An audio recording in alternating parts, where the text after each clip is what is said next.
With an offseason ahead in which we hope that the Chicago Bulls are prepared to make the necessary changes to the roster to really improve and kind of just balance out the roster a little bit more. We're going to assess the trade value of a lot of players on this team. We're also going to get into the question of, is Billy Donovan even willing to make the adjustments necessary to the offense, even with new players coming into the building? We'll talk about all that and more right after this. You are now tuned in to Chicago Bulls Central, your number one place for all Chicago Bulls news and content.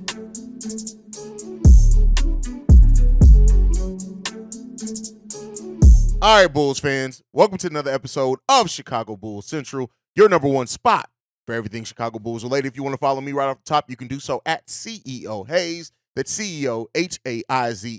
If you want to follow the show, you can do so at Bulls Central Pod on every social media platform that we're on. But let's go and get into the content for today. So, so far in this offseason, we've talked about the ways and avenues in which the Chicago Bulls can improve this team. It's been heavily focused on my side on kind of what the realistic values that they have as far as how they can add players through free agency, right? Through signing new players, what kind of the permutations they have to really add to this team that way.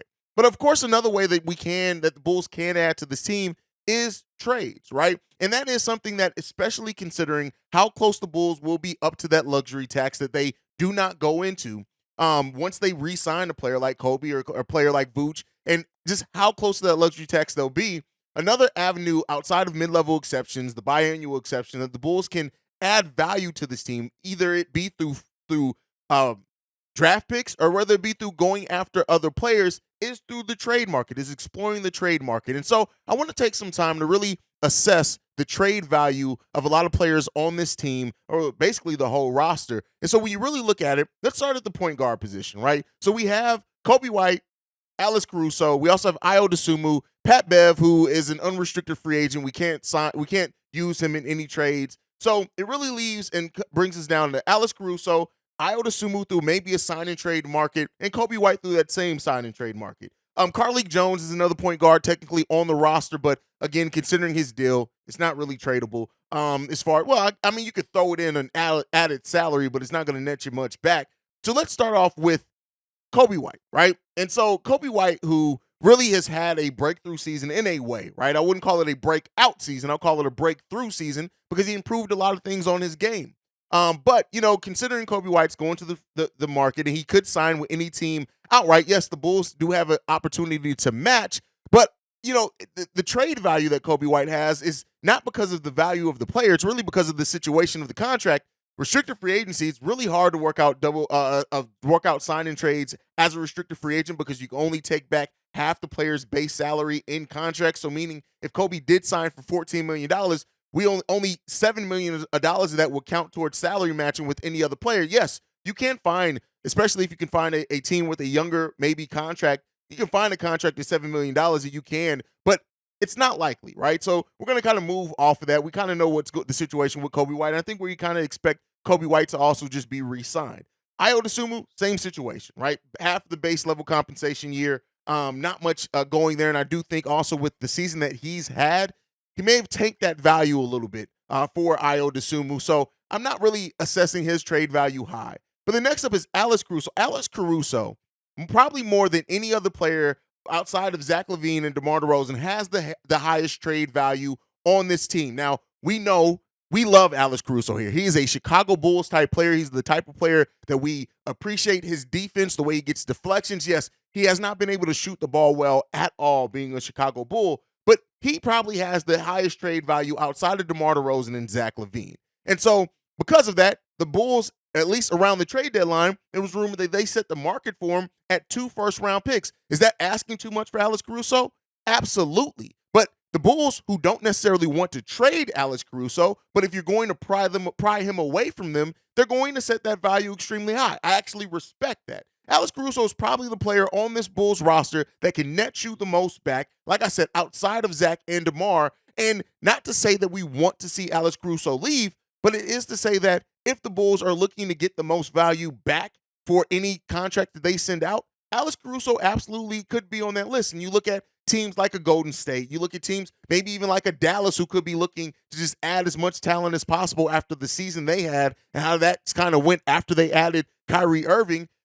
maybe there is something to be said there. I think Alex Caruso's trade value, I'm going to put it at a B plus, and a lot of that is due to the Bulls just aren't going to take anything less than probably that 2 first-round picks, or at least a first-round pick and a young player back for Alex Caruso. They have set that trade value for him extremely high just because of how they value him on this team. He has 2 years left on his contract at pretty a team-friendly salary cap number at that, so you're not getting him for just a 1-year rental. Any team that would be trading for Alex Caruso is also getting 2 years on him guaranteed, right? Next season and the season after.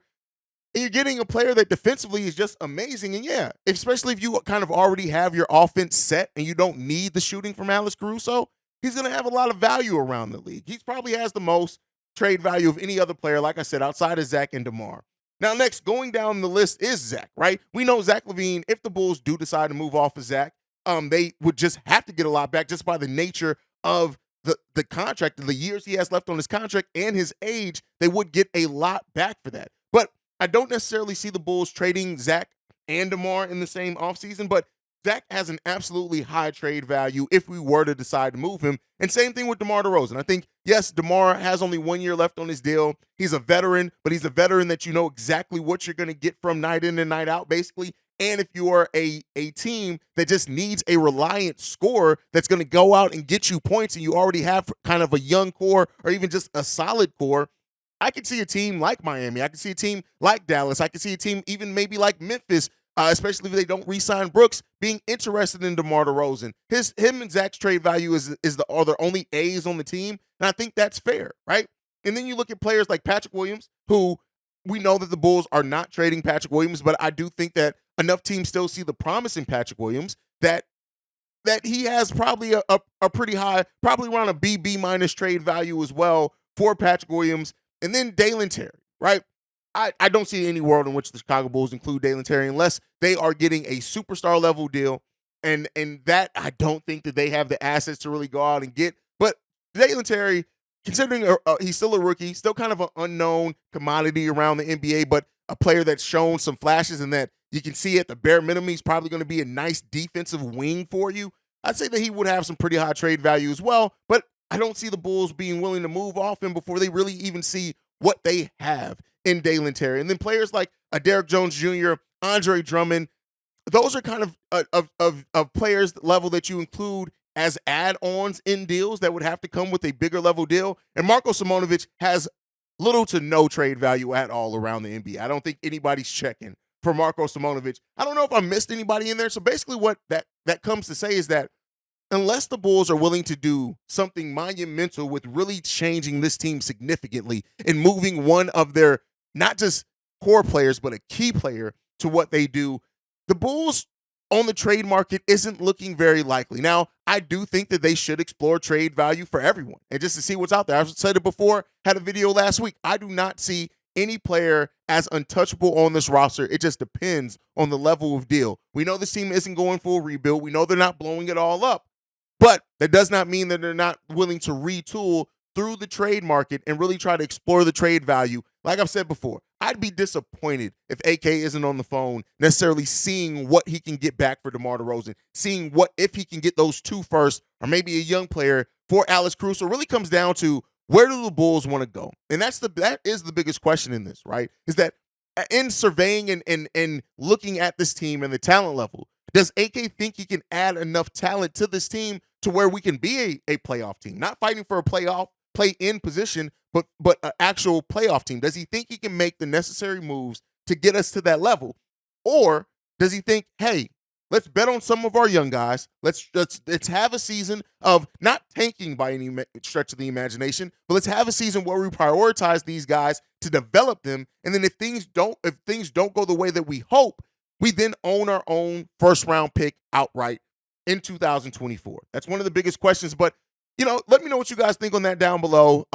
It's going to be such an interesting offseason and really kind of looking at every different aspect as far as exceptions, salary cap space, re-signing your players. Like while we like to think every season that the Bulls are going to add to this team, this may really be a year in which we run it all back even more so than last year. And that that is a scary proposition. Like I said, unless Jerry Reinsdorf is willing, considering the Lonzo Ball situation, to really allow AK to kind of go into that luxury tax area. So we'll ultimately see. But let's also ask a question, right?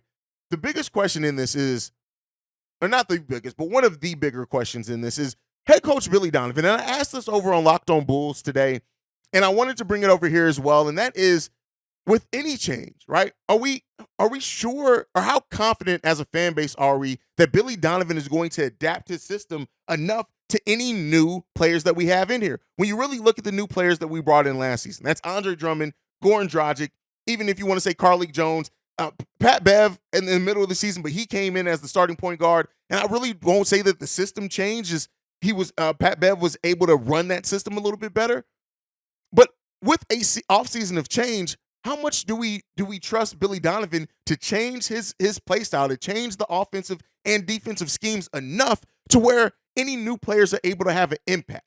One of my biggest gripes with Billy Donovan so far is that, yes, the in-game adjustments are definitely one, especially in crunch time against better coaches. Like, sometimes Billy Donovan just does not make the proper in-game adjustments, and then even if he is, they're not right? Sometimes I know we question if he's making in-game adjustments. I would say he probably is making some more than what we think, but even then, it's not the right adjustments. It doesn't have the success that any coach would want. But in the offensive scheme specifically, when you hear AK talk about changing our shot profile, changing how many three-pointers we take, and that's not to say that we can't take more three-pointers, but really when you look at Billy Donovan's head coaching career, not just with the Chicago Bulls, he's never run an offense in which they take a lot of threes. He just hasn't done that, right?